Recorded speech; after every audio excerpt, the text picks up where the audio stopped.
Thank you, Zakir sir. Sir, please, would you like to say something? We are so happy. We are very sorry, sir. We are unable to, let you. No worries. I could join only towards the end. That's why I had a tail end of Siby's talk. Sorry. But So that's the niche points, all the 4 points are just noting. we can actually do a separate, probably a session sometime. I'm saying you can have a session 2 on this, maybe after, maybe a couple of weeks later also. And if you give this moral judgment to a machine, can a machine make a moral judgment? Here comes the essence of what Dr. Zakir distilled to us, keeping humanity and human dignity at the center of what we decide. And when the machines get coded, it is getting coded with the creator's ethics. So the question remains, can a machine make a moral judgment? Good evening. Very distinguished gathering that we have today. It's a Sunday evening, but your presence here shows the importance of the subject we are dealing with. Encyclical is something which Pope, who is the head of Catholic Church, as well as the head of Vatican State, issues periodically. And this particular encyclical, issued by Pope Leo XIV, he addresses it to Catholics, Christians, and people of all good faith.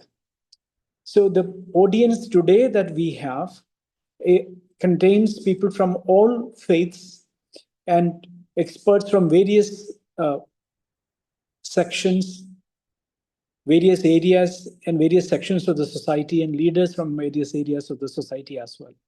I welcome all of you to this evening. I'll give you an overview of a technological overview of Magnifica Humanitas. This will be followed by Mr. Siby's presentation on the technical aspects, which we discuss in this presentation. So this, naturally, when the head of Catholic Church writes, there will be a lot of philosophical and theological basis for each of the points which he put forward. And it has been so in this encyclical as well. It has about 42,000 plus words, about 142 pages. What I am trying to do is to distill a technological overview, which from a more secular layman's perspective, what is it that we need to know? Why is Pope Leo asking us to listen and to read and to understand to the challenges of the AI era?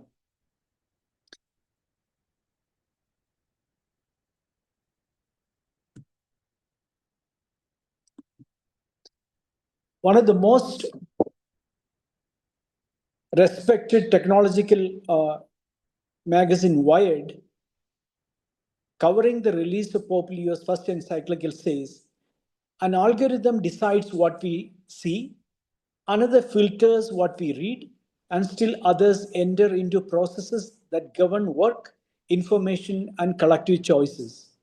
In the encyclical Magnifica Humanitas, the first signed by Pope Leo XIV and published on May 25, artificial intelligence is not viewed as just another technology.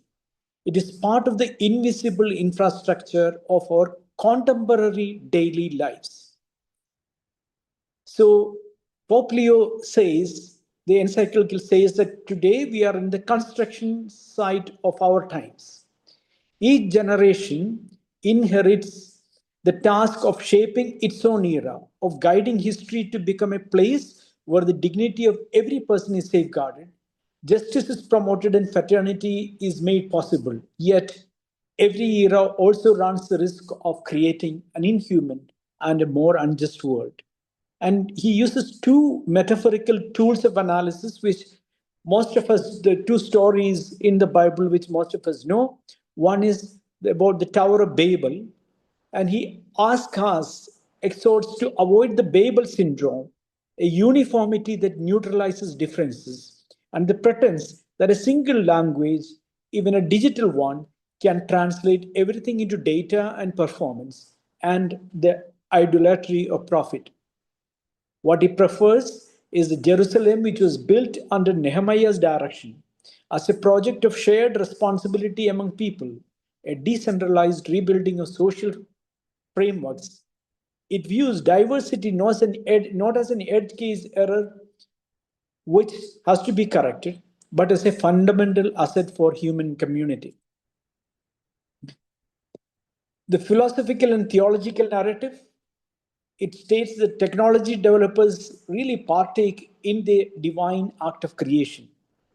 But he goes on to say, I limit myself to a moral and social discernment of, that safeguards the primacy of the human person in order to ensure that it will always be human intelligence with its conscience and freedom that guides technical innovations and responsibly determines their use and limits.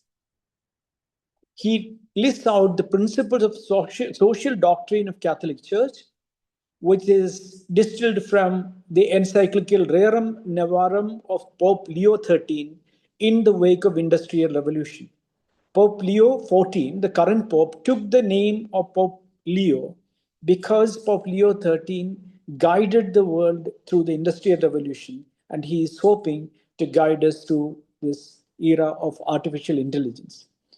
It talks about the principle of common good, the principle of universal destination of goods, the principle of subsidiarity, which is delegating and participatory, letting others participate, the principle of solidarity, even with the weakest, and the principle of social justice.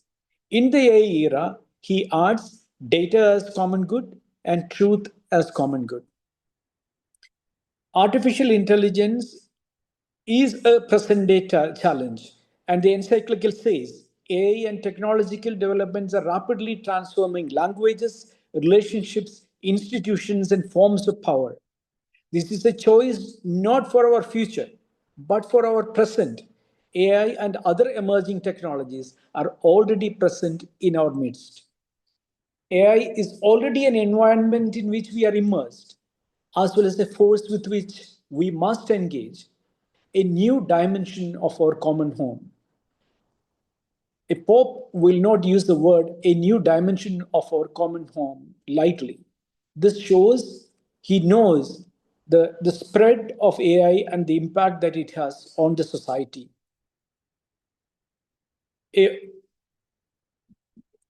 One of our foremost philosophers of our time,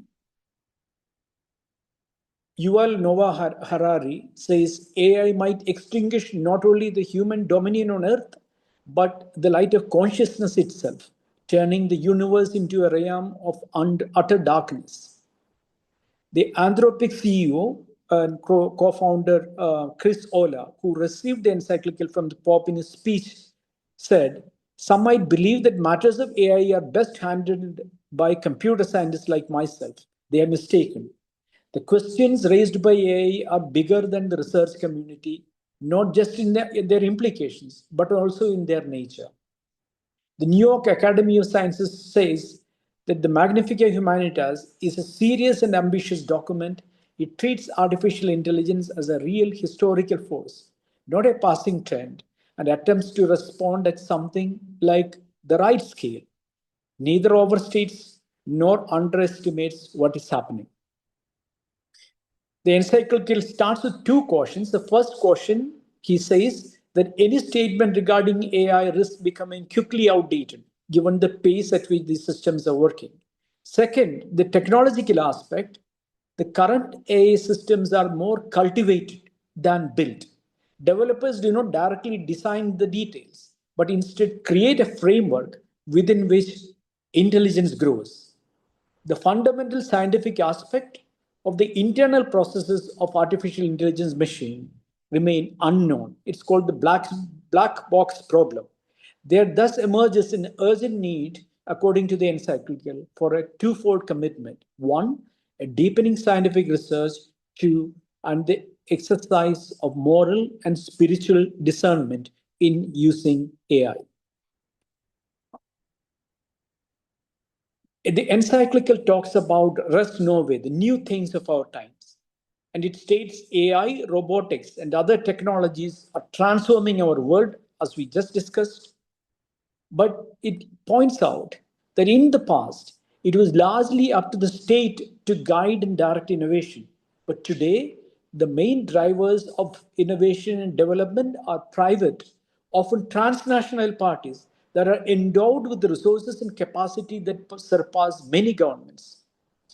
The technological power thus takes on an unprecedented, predominantly private aspect, which makes it even more challenging to discern, govern, and direct policies towards the common good.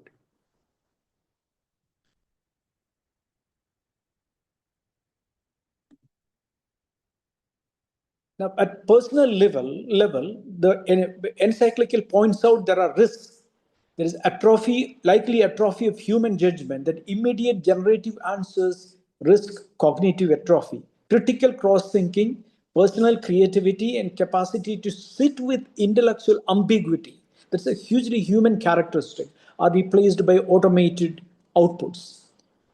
And there is a danger of simulated empathy. The communication interface, the chat interface that we have nowadays, like ChatGPT, simulated conversation interface, a person may believe that they are communicating with another person, but they are communicating with a machine. And the danger is that a person may gradually lose the very desire to form genuine human connections.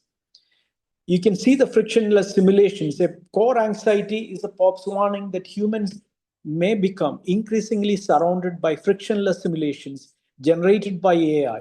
We risk the desire to form genuine human connections. These two advertisements you can see. One is a humanoid robot, which is available for sale. Going forward, the encyclical says AI is not morally neutral. AI systems reflect ideological bias of their designers. So there is a limit to moral alignment. The developers might say that we can morally align the AI, but the encyclical says we cannot settle for merely moralizing machines. A more moral AI is not enough if the morality is determined by few. Without open, shared standards of social justice, those who control AI will impose their own vision, turning it into visible infrastructure of global society. We need robust legal frameworks, independent oversight, informed users, and a political system that does not abdicate its responsibility. Now, this one The sentence. microphone is unmuted. Request everyone else to mute, please. This one sentence shows that the encyclical indirectly states the political system, the state has abdicated its responsibility in regulating AI. It points out to the myth of algorithmic neutrality. AI systems imitate certain functions of human intelligence and often surpass human intelligence in speed and efficiency. But this power entirely is tied to data processing. And data is not a passive mirror of objective neutral reality. It is a historical record of human choices, biases, and structural inequalities. The choices of what data to scrape, what to filter, and what weight to be given are fundamentally value-laden ethical decisions. Packaging these models as objective mathematical systems cloaks ideological biases in the veneer of technical neutrality. So today, we have AI systems in society, but the use of AI is never a purely technical matter. When it enters the processes that affect our lives, people's lives, it touches on rights, opportunities, status, and freedom. Important and sensitive decisions concerning employment, credit, access to public services, or even a person's reputation risk being fully delegated to automated systems that do not know compassion, mercy, forgiveness, and above all, the hope that people are able to change. Entrusting an algorithm with the power to select who is worthy or not, without human accountability and responsibility, is to redefine the boundaries of human possibilities. In this process, political responsibility is lost. There again, the role of the state comes in. It talks about digital colonialism. Today, colonialism assumes new forms. It no longer dominates only bodies but appropriates data, transforming personal life into exploitable information. It leads to de-skilling and surveillance of labor in the developing countries. Contrary to the advertised benefits, AI can de-skill workers, subject them to automated surveillance, and relegate them to rigid and repetitive tasks. It would create a material underclass. The human cost millions of underpaid data laborers in global south, and the extractive cost of on the environment. That's why he is he is exhorting that data be treated as common good, must be regulated and managed as a common good rather than commodity to sold off to a select few. He points out, the encyclical points out to the cost on infrastructure, cost of infrastructure and cost on environment. AI is not purely virtual. Large language models require enormous amount of energy, water, and infrastructure, networks, cables, and data centers, severely impacting carbon emissions and natural resources. There is an absolute moral boundary the encyclical wants the humanity to keep on lethal autonomous weapon systems. Lethal or irreversible decisions must never be delegated to an algorithm. There has to be identifiable human responsibility for decisions and accountability. And there is an appeal to engineers working on defense or dual use technologies to recognize that some systems are intrinsically unethical to build if they remove meaningful human control over life and death. On transhumanism and posthumanism, the encyclical says human grandeur is found in the finitude, the fact of birth and the fact of death, and we go through this life. Optimization fallacy, that treating humans as a project to be improved upon. Transhumanism and posthumanism is something, even the discussion of which is discouraged. Devaluing human vulnerability because we experience limits. Vulnerability, suffering, and failure, we recognize the inviolable dignity of every person. We can embrace technological progress that alleviate suffering and unlock new possibilities, but desist from transhumanist delusions. That's the exhortation from the encyclical. And it says, for an algorithm, an error is a flaw to be optimized or corrected. For a person, an error can be catalyst for profound change. For a human being, vulnerability, limitations, and mistakes are the very places where empathy, growth, and grace can occur. When efficiency becomes the ultimate metric, technology dictates what matters and what is discarded, reducing humans to cogs in an optimization system. This is the warning that the encyclical gives. It is a governance challenge. Magnifica Humanitas is fundamentally, it poses a fundamental challenge to institutional governance and accountability in AI era. It is no longer possible to rely solely on the invisible hand of the market. We have seen the concentration of power in technological world. It is a political task. The state has the task of orienting economies and technologies to the common good. The document demands that enterprise and political leaders answer harder moral questions. Who benefits? Who loses? Who decides? And who is accountable?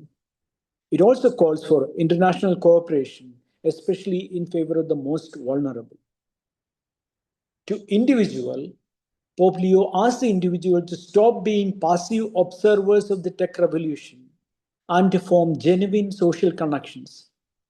Instead of letting private algorithms dictate human culture, the encyclical challenges every person to become weavers of hope, using technology strictly as a tool to build what he calls a civilization of love, grounded in real embodied human relationships.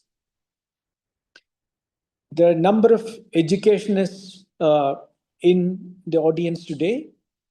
The Encyclical exhorts us to reimagine education, the organization of schools, physical spaces, evaluation methods, and the role of teachers themselves must be rethought in the AI era in order to promote an authentically integral education that addresses every dimension of the person. It is necessary to support the ongoing formation of teachers, not one time, ongoing formation of teachers throughout their professional lives so that they can engage positively with new technologies, helping students to use them responsibly, critically, and creatively, rather than passively succumbing to their influence. And in universities, the principal challenge lies in the integration of knowledge, cultivating both the capacity to connect and synthesize knowledge in order to grasp complexity and the skill necessary to verify facts. And the Encyclical asks civil society members to work for the common good. And civil society is capable of forging these bonds and mobilizing energies in the service of common good. To journalists, many of whom are present in our audience, there is the Encyclical wants them to promote an ecology of communication. Truth is a common good and not the property of those with power or influence. Truthful information does not arise from centralized or automated control. In public discourse, truth of facts has a rational dimension as it requires verification and cross-checking of resources. This requires a strengthening of intermediary organizations, serious journalism, and forums for debate for recent argumentation. I've taken through a lengthy document which is very profound with lots of meaning. These are the chapters. If this short presentation has excited your interest in reading this, I would request you to please go back and read the document. It is written in simple language, in very understandable form, very logically argued. Thank you. And I see Magnifica Humanitas as a shared moral conversation about humanity's future. Here is a quote from the document. No one can single-handedly bear the weight of the challenges the world is facing, just as no one is so weak that they cannot play their part, for power is made perfect in weakness. Thank you very much.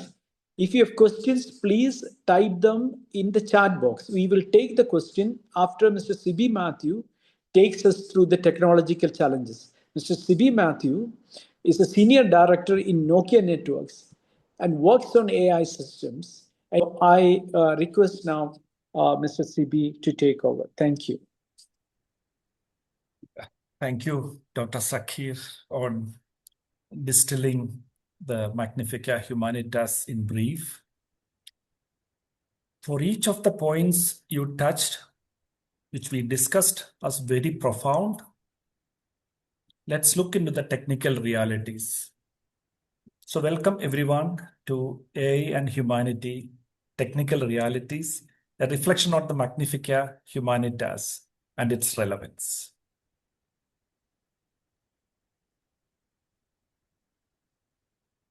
Can you imagine, if you look closely into the picture, 5 children who are playing on an active track and a child who is lost in his thoughts and playing in an abandoned track.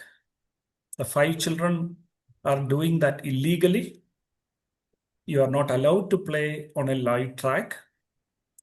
And the lone child who plays there is legal to do so in an abandoned track. Now, a train is fast approaching, seeing all this picture. Can you imagine yourself as the locomotive driver? You need to take a decision from multiple angles. the safety of the train and the passengers, the safety of the sudden danger he sees in a fast speeding train, the 5 children's lives. He sees the opportunity to take a ride to the abandoned track, and it is certain that this lone child who is legally resting or playing there in that abandoned track will be killed. If you go forward in that speed, there is a high chance that these 5 children will be killed or they will run away. What decision you would take if you are in that locomotive driver's position?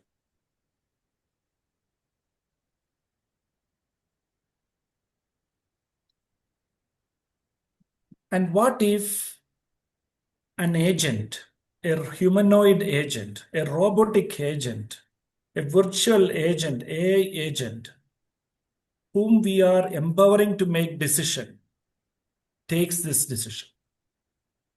What ethics, what criteria the agent will take?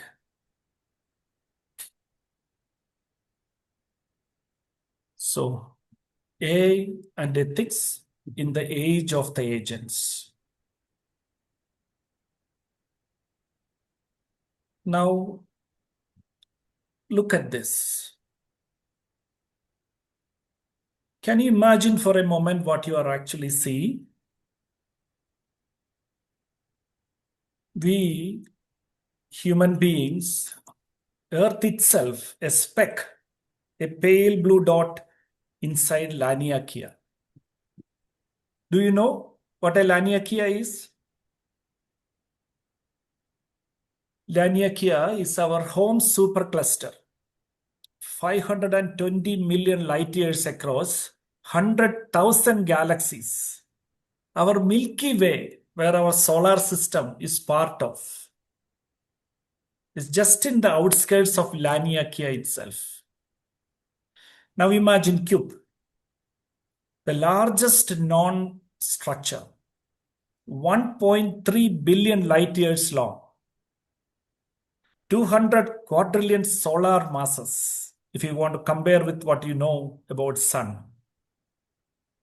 And Earth, a pale blue dot on Laniakea outskirts, a 200,000-year-old species called man inside a 13.8 billion year cosmos.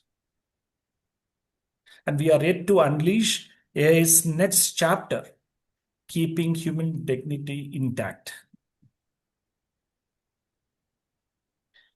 Because we have miles to go with the technology. Imagine a time where our ancestors did not know or believed that the Earth is flat. So we have miles to go to know more about the universe. And we need technology. We need to go together with the technology. To put things in perspective, let's talk about industrial revolutions. For all these 200,000 years, mostly we were in agrarian societies, not about the past 3 centuries. 1760s, mechanization started with steam, water and steam.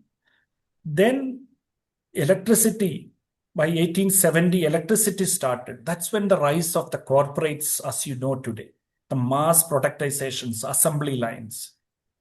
That's the first time when mass migration to urban, from rural to urban happened. Job displacements happened. There were labor laws or exploitations. That's the first time the Rerum Novarum was issued by Pope Leo XIII. Rerum Novarum is revolution of new things, right? And then in 1950s, electronics, the computers, internet, with the transistors that started. Then in around 2000s, intelligence revolution started. The cloud, the big data, the Internet of Things, everything connected. And now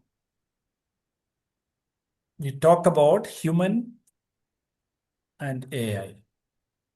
We talk about AI ethics, human in the loop. And now 135 years later, Pope Leo XIV has written Magnifica Humanitas. Fast forward to the future, in 2040 itself, in few decades, quantum, bio, and energy will define. Bioethics, energy inequality, planetary ambitions would come. Keep this in perspective when we see the changes which is happening, right? And now you ask, for a religious leader like Pope, isn't it best that he leaves the technology progress and the concerns to the AI researchers? Isn't it fair thinking? As Dr. Zakir said, when this encyclical lecture was published, the Anthropic co-founder, Anthropic is one of the top leading frontier companies in the AI. Chris Ola said, some are mistaken in their belief that the matters of AI are to be handled by AI research experts. The questions raised by AI are bigger in their implications and also in nature. We know artificial intelligence already touches many areas of our lives and affects decisions that shape human coexistence. Remember the slide from Dr. Zakir? He said they are not developing, but cultivate. For me, it's really striking, as in a company which maps and runs ahead in the super cycle, AI super cycle, we see the kind of changes which happens is entirely different week by week, day by day. Most of the things which AI generates, people can verify, validate, but soon the volume of work it generates in a shorter time, people do not know. They need to trust the harnesses available. They cannot, it's impossible to manually verify. So measures are being developed, and most of the time, it gets a feeling that things are being cultivated, not developed. If a bug happens, if an error happens, you need AI to correct this. You need AI to be assisted with. So humanly, what is possible is being amplified with the use of AI. So when you read that, it strikes you, you keep on reading the same line when Pope says that they are not developing, but cultivate. So in summary, 3 centuries, the last 3 centuries, the cadence of change is compressing. The question is, are we ready? So coming to the AI super cycle. AI super cycle is something which lasts more than smaller cycles. In a longer period of time, it changes the society, as we saw in the Industrial Revolution. So let's look at where we are today. The Encyclical also talks about the cost of AI and environmental impacts. Just in 2026 alone, 1 year, nearly $700 billion were spent just by 5 companies. To understand the figure, you should know that is enough to end global extreme poverty about 4 times over. 1,000 terawatt hours. You know the news where lots of digital data centers are being established all over the world, even in India. It's main time news. What you should know, in this 2026 alone, the 1,000 terawatt is equivalent to all the electricity every home in India uses for 2.5 years. Then we have, in few days back, Elon Musk as world's first trillionaire. $105 billion.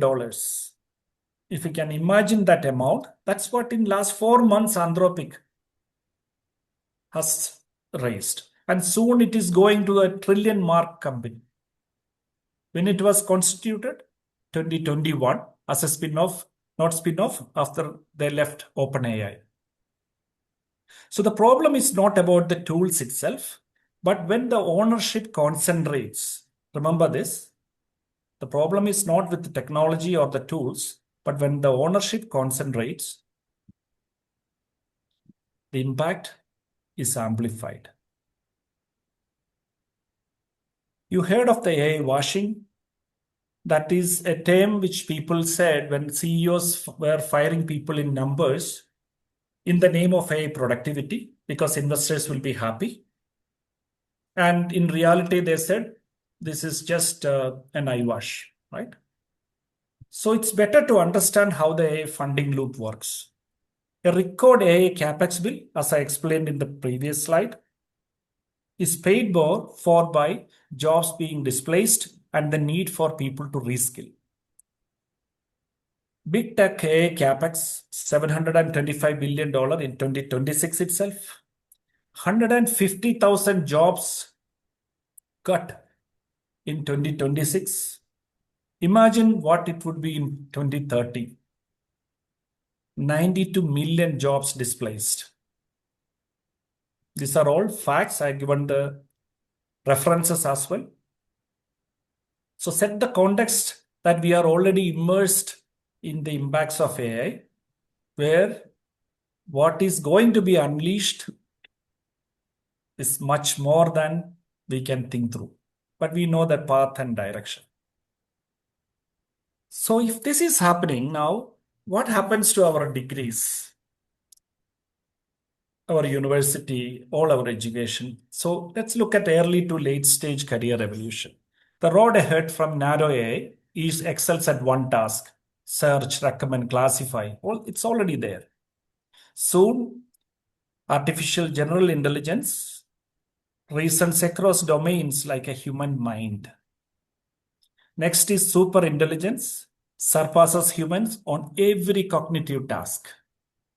And beyond, singularity, self-improving intelligence beyond our grasp.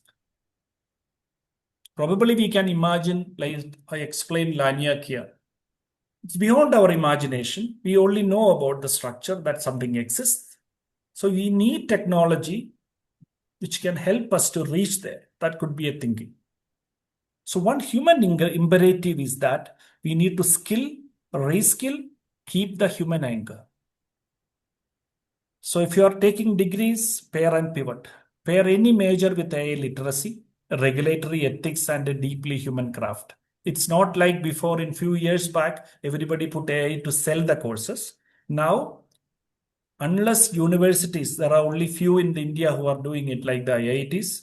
In US, most of the top-notch universities are doing this.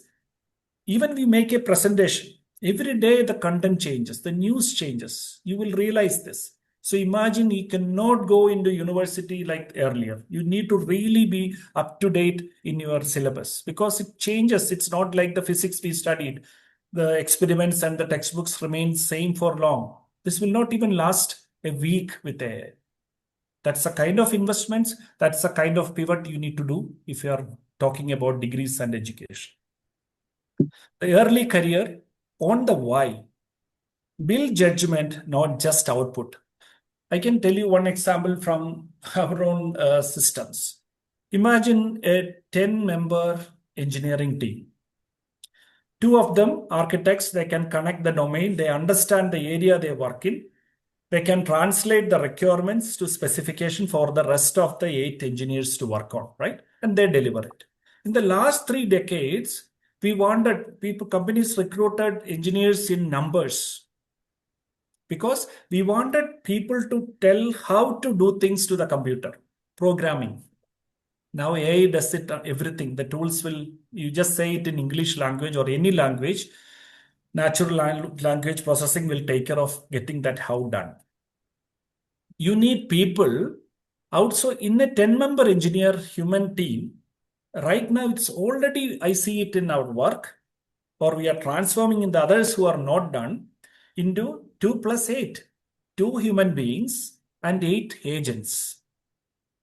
A developing agent, a testing agent, a security agent, they will do the job. But we need humans at the center of this, the people who know the why, the what, They need to tell the requirements, get this done. And the biggest problem, even I see in the root cause analysis and every other time, is AI creates data very fast. What was a software team was allowed to say about a 10-month feature, 10 months it takes time to develop. Now nobody accepts 2 weeks. It's possible, but it generates in heavy volumes, and then to manually verify that is actually not possible. So the people who need to do this are human. They know the what and why. The people who just executed the how is replaced by the agents already. So if you are in mid-career, you need to orchestrate. You have to reskill into AI orchestration. If you are in late stage or retirees, you have to mentor, teach and mentor, carry forward the wisdom AI cannot replace. For a moment, just imagine this. I created the picture using AI itself for you to imagine what I just said. If you are standing like that boy, you have to go into this path in the near future. Let's look into that horizons again. Let's take 3 doors for you to understand what I just said. I need your imagination together with me. So door 1, AGI, the student who mastered every subject, reasons across domains, passes any human exams, doctor, lawyer, coder, theologian, all in one mind. The next door, super intelligence, the apprentice. Imagine the apprentices you trained. So here is an apprentice who now teaches the masters. Discover what no human knew, recursive self-improvement, medical cures, materials, mathematics beyond our blackboards. How about door 3? Singularity. The door we cannot look past. Change outruns the current prediction possibilities. Imagine this. A child walked into our library. She read every book. Then she wrote new ones we could learn from. Then she opened a door and we could not follow.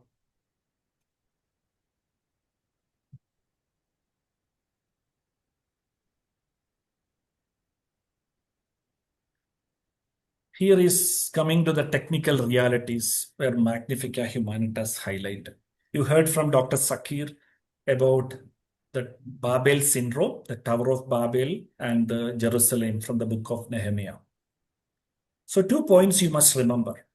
Technology is never neutral. It takes on the characteristics of those who devise, finance, regulate, and use it, carrying their assumptions, incentives, and blind spots forward at scale. You remember the example, the AI and the humanity ethics in the age of agents, the children and the rail track.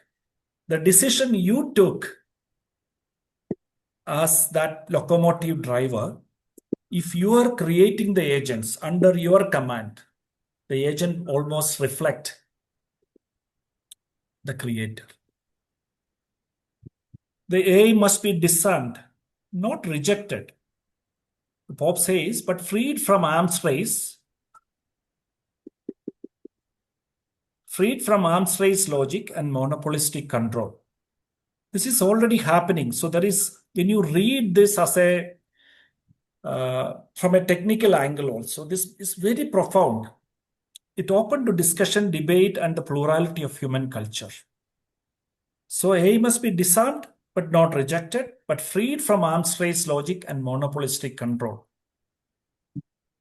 I will share you some of the images which I thought you should visualize in your mind.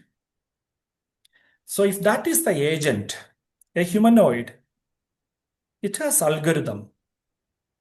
That algorithm is created, as I explained, technically by the creator, the governance agency, the financier for that.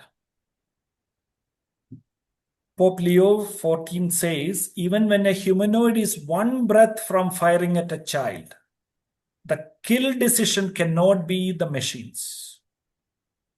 You can think that this is about the laws, the lethal weapons, but think about what you do. Power should not get the last word. The dignity of one child does. Profound, isn't it? Even as a person who leads technical teams, comes to the decisions, this is very profound if you think about it, when you read about it, when you discuss about it. Let's look at the next. Transhumanism, posthumanism. Transhumanism is something with the tech CEOs talk about. Use technology to alleviate what human limitations, right? It's a good thing is what they discuss. We have Neuralink, lots of startups. We will have better times, we will become better humans. And then post-humanism, we will become much, much better than what we can. We surpass the limits. Transhumanisms, the Pope's answer of error versus grace. Remember the slide, that point which Dr. Zakir shared to us. An error for a humanoid, for an algorithm, is a chance to optimize. But for a human being, the error and suffering can create profound change. So our limits are not defects.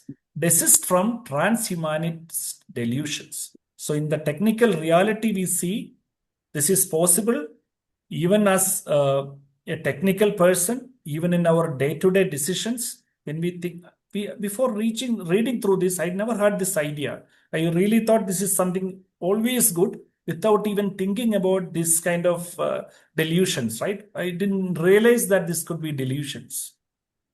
So desist from transhumanist delusions. Our limits are not defects. The error versus grace, I think quite profound. I would encourage that once you go back and read this in depth, you will have enough material to delve through. And look at this now. What the Pope is using, the parable, the Tower of Babel, right? It was built with the powerful concentration that without heaven, without God, they could actually build the most magnificent structure. And you know what happened to the Tower of Babel. Whereas the city of Jerusalem, in the book of Nehemiah, they mentions that the city was built by the community. Everybody got a chance to build it piece by piece. So Babel or Jerusalem, the human choice in shaping the AI. Build the city. Get the community together, not the tower. Babel syndrome, not the selfish concentration of power.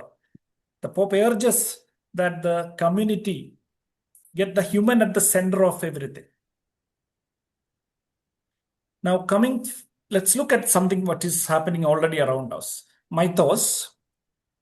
Dr. Zakir mentioned about this when he introduced this topic. So Mythos was released in April 7, right? It's one of the latest and powerful AI models. When all the AI models so far, say they scan your system, they can find out the issues, where it could be hacked.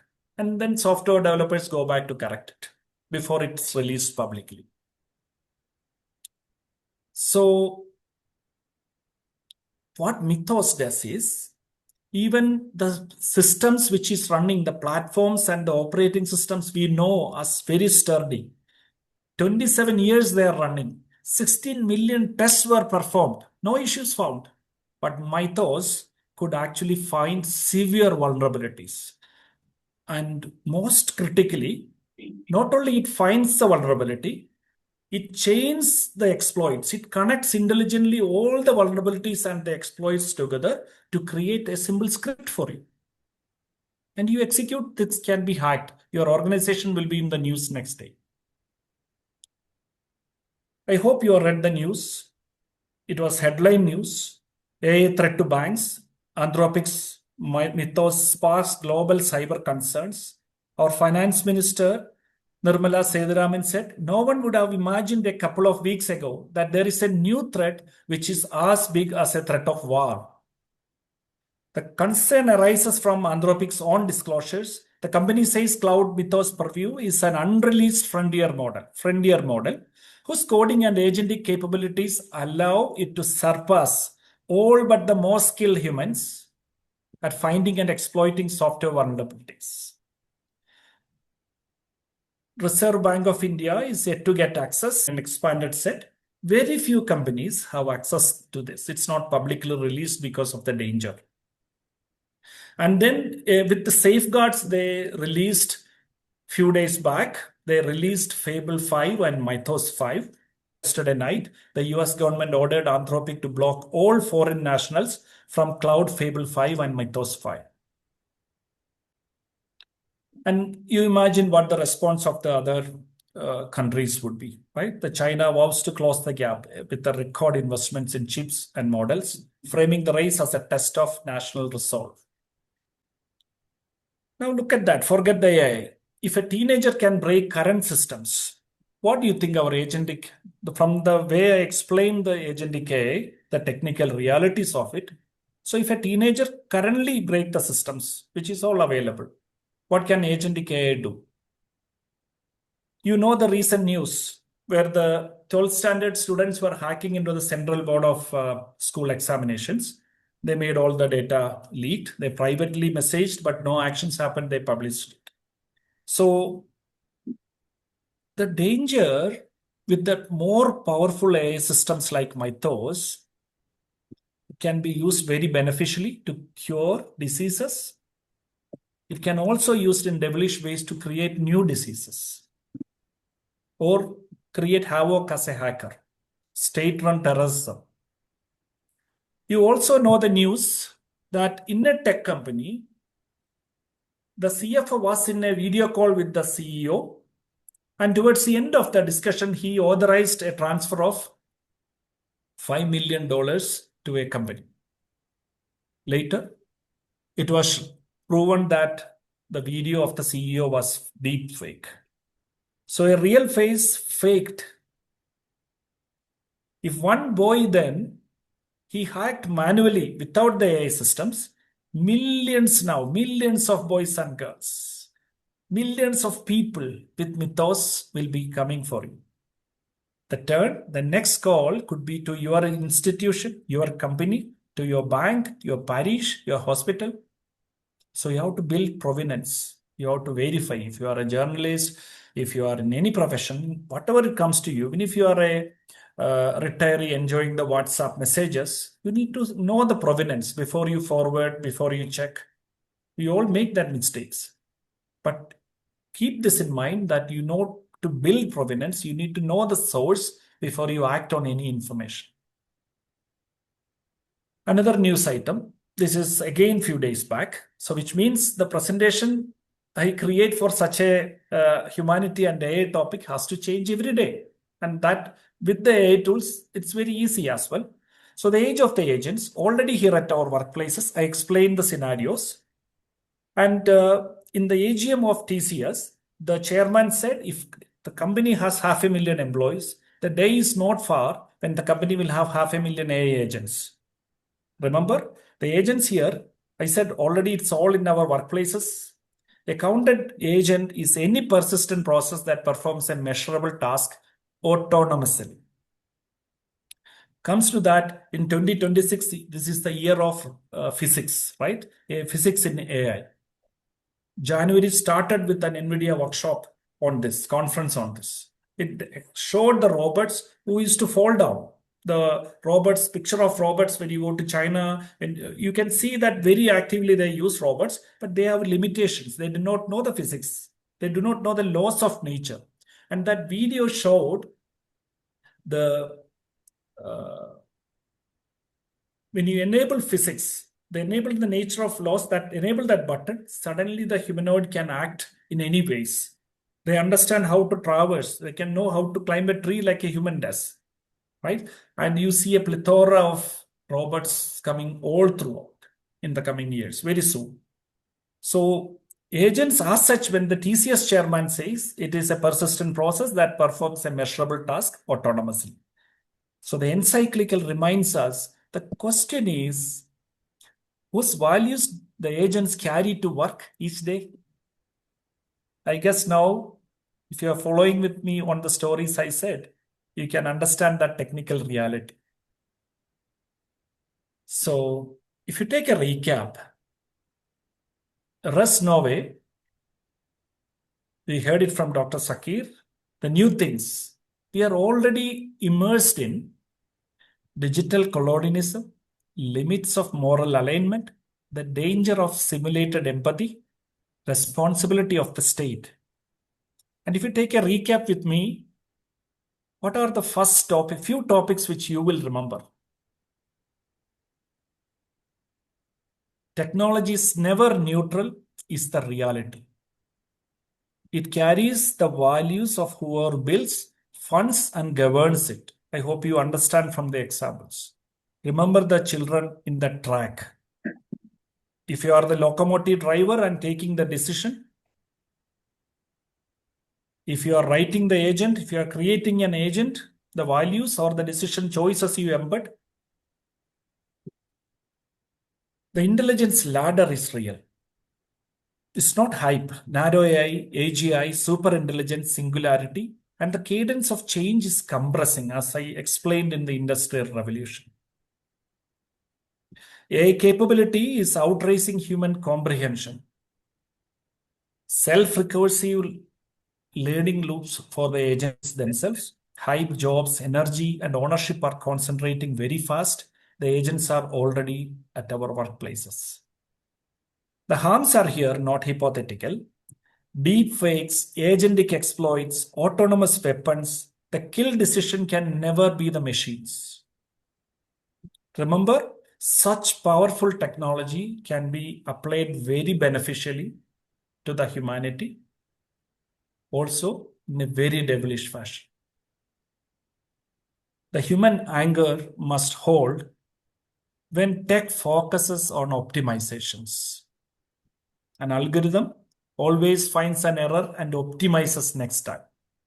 Human beings found profound change triggering from error and suffering, the hope, the emotions. So to survive, we need to skill, reskill, dignity, meaning for every generation.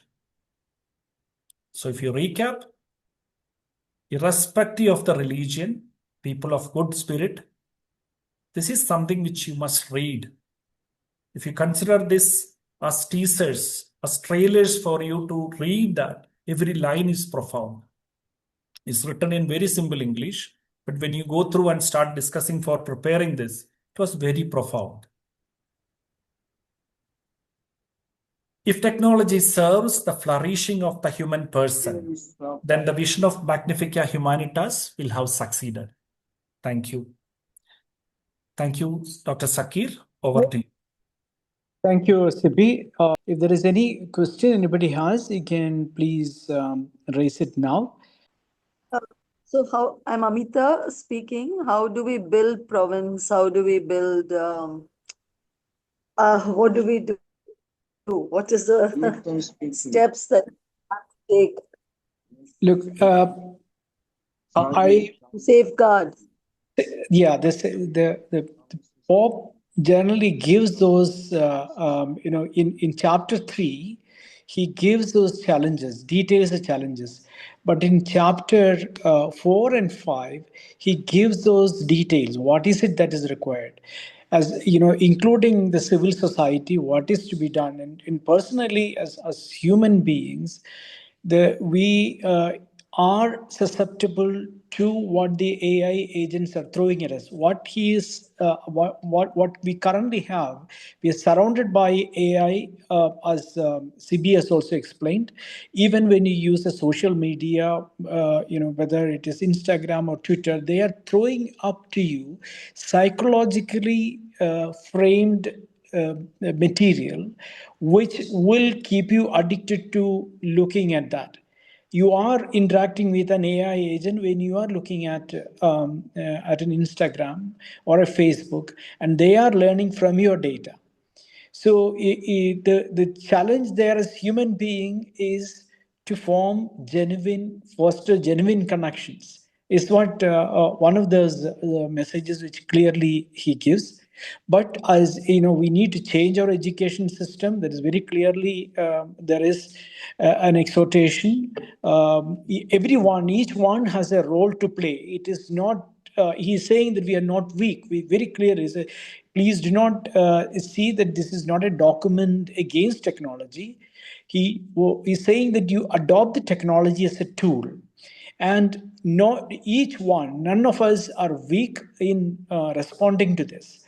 And that is what, if you go through, you will see more in detail. The next question is, I see a question in the chat box. If AI has the power to shape human decisions, employments, human dignity, who should shape the future of AI? The technology companies that create it or the governments that regulate it? That is the core question. That is the question that is, governments are not regulating. That is one thing with this encyclical indirectly points out. The political system, which is the job to regulate, is not regulating and leaving its responsibility.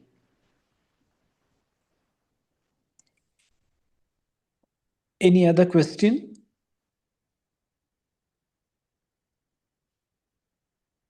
I think it is time to thank our learned audience. We will need to apologize to everyone for not able to let all the required participants in. We were not sure that we will have this kind of response. While as we were talking about an encyclical, and we're talking about a technological aspect, and we're talking about artificial intelligence. And on a Sunday evening, I thought everyone would probably prefer to rest. But we have a very learned audience, very immersive audience. Thank you very much. And if there is any further information required, please go through this document. It's a beautiful document. Thank you very much, everyone. Thank you. Thank you, everyone. Thank you, Dr. Zakir. Thank you, Zakir sir. Sir, please, would you like to say something? We are so happy. We're very sorry, sir. We are unable to, let you. No worries. I could join only towards the end. That's why I got a tail end of Siby's talk. Sorry. But that's the niche points, all the 4 points are just noting. We can actually do a separate, probably a session sometime. I'm saying you can have a session 2 on this, maybe after, maybe a couple of weeks later also. This is just the beginning. A lot of people who are interested, people like me have no idea about it because I'm a natural and normal person. I never artificial. So maybe open it next time for more people, 500 people or something. And if this recording we can send out to people, that will be very useful. Yeah, we will see how to. I mean, we need now to get back to our drawing board and see, because we are seeing the interest. And sir, this is a document which everyone need to be. I mean, particularly people in the decision-making levels need to read and understand. And every common man or anyone who is really interested in the future of humanity should read and understand. It is. There is, of course, an underlying theological and philosophical perspective, which is very deep. In chapter 1 and 2, he gives the reasoning for each of the assertions that are being made is being discussed in chapter 1 and 2. The church's theological and philosophical development of its social doctrine, and across the popes, what view were taken, including the Laudato Si of Pope Francis. These were discussed. And then he moved on to the challenge of AI. And then he goes on to say what we may be able to do. But he points out, that state has abdicated. He didn't say that, but political system has a responsibility. The state has a responsibility. And one of the main issues, the rest of a new thing he's talking about is the concentration of capital in the hands of few. These few technology majors are now deciding the entire, world's technological, not just technological development, the way we think. They can shape our thinking, they can shape our culture, they can shape our future. And never in the history of humankind that humanity faced something like this, that few people had so much power over so many.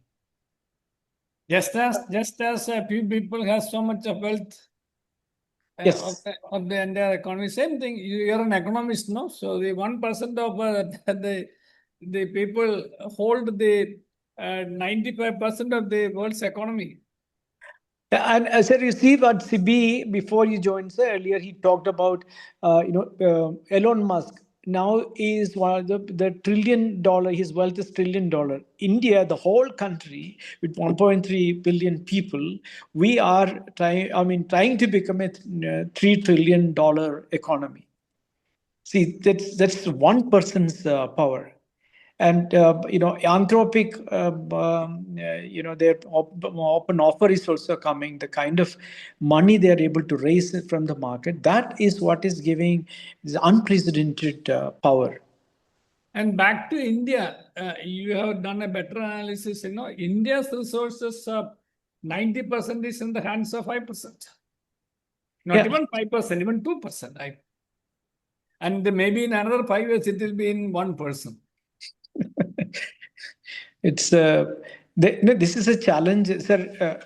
As I see it, maybe this cockroach could do something. I feel that this is what has been about, what was done in Nepal, what we see in Philippines. This is history. That's a political system. So just leaving that and coming to the economic system, what we are seeing today are two major forces. One is capitalism. This is one of the biggest forces the world has seen and is seeing, which has got the power to move everything. And the other side, the one who has taken this up, talking about it, is Catholic Church and the Pope. No government has taken up this challenge of seriously talking about it. They cannot, because they don't have the moral courage. Catholic Church has the moral power to do that. The Pope can do it because the Pope has the moral power to do that. But I would request Zakir. Yes. I see the participants, majority of them are our religious, etc., etc. See, nobody knows what is this artificial intelligence. So I think we need to have a session on the basics of artificial intelligence. And then, of course, towards the end of that, we can just introduce this document as well. So this artificial intelligence, its potential use and the potentiality for misuse, both aspects. So that's why people get lost. Yeah. So Siby had, before he joined, taken us through some of it. What we will do, sir, I had also, refined it to refine a few points. Okay. We can make a slightly, another 10 more minutes if I probably will be able to take people to a little more depth. And Siby can also go into, now that we know what is required to tell what AI does, we will be able to explain that. And how we should use it and how we should not use it, both. Yeah, using it responsibly. In fact, Pope says form human connections, because he clearly says that in the digital world, it has enabled us to form digital connections, but we have very few human connections. That's at the individual level he is saying. Yeah, Zakir, even within the family also, members speak only in WhatsApp, no? so Catholic schools, particularly, I think, have a responsibility to, understand this and to take it up with teachers and students, isn't it? Yes, this is a very important point. I mean, the Pope has directed us. That is one reason why we wanted to have this discussion, and we requested many from the education field also to join. We need to reimagine education, both at school level and college level. In fact, if I have said this in a meeting of the Society of Jesuits also, Catholic education was the best probably in the 20th century. Now we have an opportunity to reimagine that education. In the 21st century, we have to admit we have gone back. There are many other schools which are much better. Today, we have an opportunity to reimagine that education and make it something suitable to the AI world, or make it suitable to the future, or just follow what our Holy Father has said.